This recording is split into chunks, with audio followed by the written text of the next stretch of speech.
معلوم ہوا کہ اگر ہم یہ چاہتے ہیں کہ ہمیں ہدایت مل جائے، انعام یافتہ لوگوں کا طریقہ مل جائے، تو پھر ہمیں ان نظریات کو، ان معمولات کو، ان معاملات کو دیکھنا ہوگا کہ جو معمولات، نظریات انعام یافتہ لوگوں نے اپنائے ہیں۔ اگر ہمارے معمولات، ہمارے نظریات ان کے مطابق ہیں تو ہم سیدھے راستے پر ہیں، اگر ان سے ہٹ کر ہیں تو پھر ہم شاید ابھی سیدھے راستے پر موجود نہیں ہیں، بلکہ یقیناً سیدھے راستے پر موجود نہیں، کیونکہ ان سے ہٹ کر ہمارا نظریہ ہے۔ اب سوال یہ پیدا ہوتا ہے کہ ہم تلاش کیسے کریں؟ ہر شخص یہ کہتا ہے کہ اس کا راستہ جو ہے وہ سیدھے راستے پر ہے، وہ جو نظریات اپناتا ہے وہ انعام یافتہ بندوں کے نظریات ہیں۔ ہمیں کیسے پتہ چلے گا؟ ہم کیسے اپنائیں؟ ہم کیسے تحقیق کریں؟ اور اس الجھن کے اندر بعض اوقات پھر ہم سوشل میڈیا پر جا کر کسی بھی انجینئر کو، پروفیسر کو، ڈاکٹر کو، پھر وہ ڈاکٹر چاہے ڈنگر ڈاکٹر ہو، ہومیوپیتھک ڈاکٹر ہو، جو بھی ہم اس کو سننا شروع کر دیتے ہیں۔ اور ہمارا مزاج یہ ہے، بہت معذرت کے ساتھ، نوجوان کا مزاج، ہم جیسے جو نوجوان ہیں ان کا مزاج یہ بنا ہوا ہے کہ میں خود تحقیق کروں گا اور جو مجھے سمجھ میں آئے گا نا میں اس پر عمل کروں گا، اور پھر میں یہ دیکھوں گا کہ کون صحیح کہہ رہا ہے، کون غلط کہہ رہا ہے۔ اور ہمارے صحیح اور غلط ہونے کا معیار ہم جس کو بناتے ہیں وہ یہ کہ سامنے والا چرب زبانی سے بات کرے، تھوڑا سا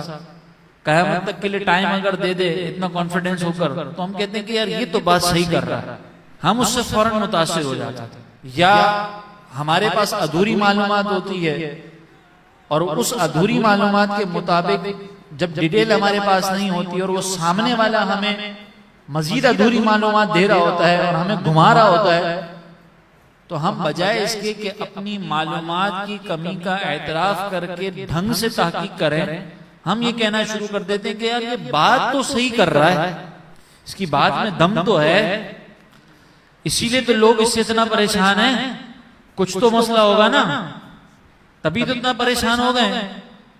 اور پھر ہمارے سامنے آ کر کوئی ذرا سا سر پہ ہاتھ مار کے بول دینا کہ ساری زندگی میں وطر غلط پڑ رہا تھا، تو ہم پریشان ہو جاتے ہیں کہ ہمارے علماء تو بے وقوف ہیں، علماء کو تو اتنے عرصے تک نہ قرآن کا پتا تھا نہ حدیث کا پتا تھا، ہمیں غلط وطر پڑھاتے رہے، یہ حضرت آ گئے سر پہ ہیلمٹ لگا کر جنہوں نے ہمیں بتا دیا کہ وطر کا صحیح طریقہ کیا ہے، ورنہ علماء تو سارے چنے بیچ رہے تھے۔ یہ ہمارا تحقیق کا معیار ہے۔ کسی کا لائٹنگ اچھی ہو، کیمرہ اچھا ہو، بولنے کا اسٹائل اچھا ہو، اور وہ تھوڑا سا اوپر سے چڑھ کر آتا ہو بات کرنے کے لیے، تو ہم اس سے متاثر ہو جاتے ہیں۔ یہ طریقہ تحقیق کا نہیں ہوتا۔ پہلے تو آپ کو جو مسئلہ آپ کے علم میں ہے نا اس کی ڈھنگ سے تحقیق کریں کہ وہ مسئلہ ثابت کہاں سے، پھر جو ہے وہ آپ کو پتا چلے گا کہ یہ جو بات میرا مخالف کر رہا ہے یا جو آج تک میں نے بات سنی تھی اس کے خلاف جو بات میں سن رہا ہوں وہ صحیح ہے یا غلط ہے۔ یہ ساری تمہید جو بیان کی ہے یہ اس لیے بیان کی ہے